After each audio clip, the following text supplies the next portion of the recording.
reprint.com.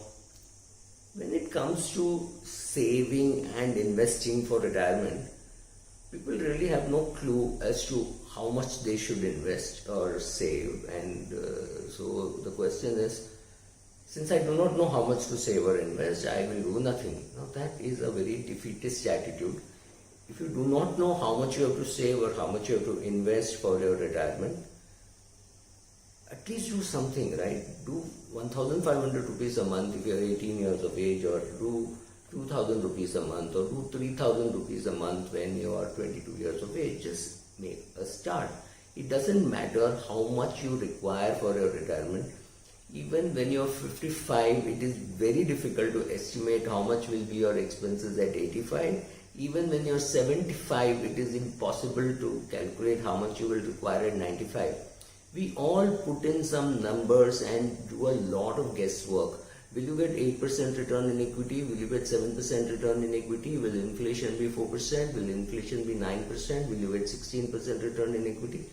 None of us know, right? So we put in some number, but you know that you will require something for your retirement. So what you need to do is go to these calculators and see how much you need for retirement.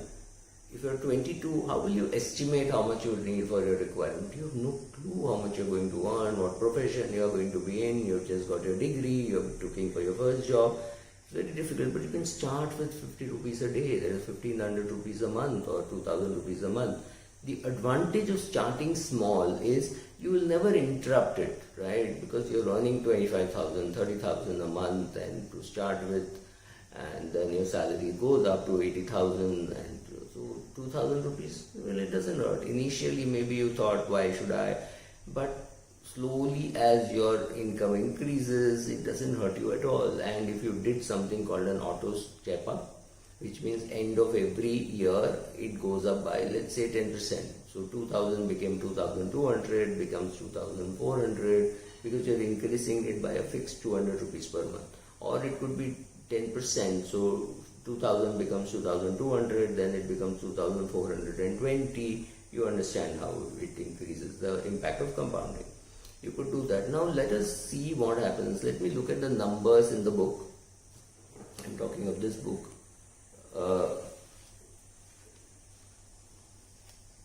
Let us say you want 5. Let me just read.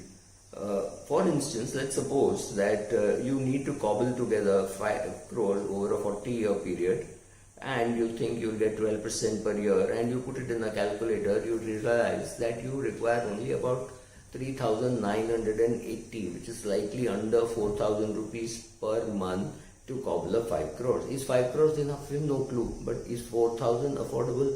That is the question that you would ask. Maybe 4,000 is affordable when you're 23 years of age. So make a start. You know you're investing 4,000 rupees, you know you're going to keep investing that over a regular period of time, or you're going to increase it by 10% every year. Now what happened is, you have a friend who decided that, it's too early, 25 is too early, so I will start when I'm 35. Perfectly alright, nothing wrong. You go to the same calculator, you put in the numbers, and you realize that you now have 30 years to build that 4 crore corpus, and it gives you a number which looks a little more difficult. It is about 14,000 per month at the same 12%. Now what happens if it becomes 11% or 10%? Well, this 14,000 will go up. Now, if you had not started at all at your age of 25, you will have to do 14,000 rupees at 12%, and if somebody tells you 12% is not sustainable, India is going to become a developed country, you're going to get some 6% or 7%, obviously the amount of money that you invest will change, and it will go up, and it will go up dramatically, right? What happens if you think, oh, but I think I will make up in return what I have lost in terms of time? Well, if you get it in terms of return, that is great, but you cannot get it on the return on a solid, regular basis for the next 30 years.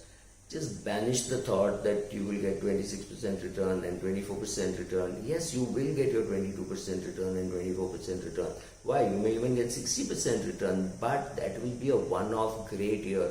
The number we are chasing is the CAGR. How much does it grow year on year for 30, 40 years? Believe me, as you increase that end, what you can get over 3 years, maybe you can get even 24%, 25%.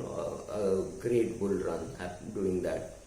But to sustain 12, 13% over 30 years, and you go to world history, it has never happened, right? So you will have to scale down your expectation of return as the number of years increase. So the earlier you started, so ideally if your father or mother had started an SIP for you when you were 0, and there are families which do it, obviously you would be extremely well off by the time you're 45, 50, assuming that you did not touch that corpus, right? So compounding is about starting early, increasing the amount regularly, and not touching it for a very long period of time, like how you would deal with a mango tree, right?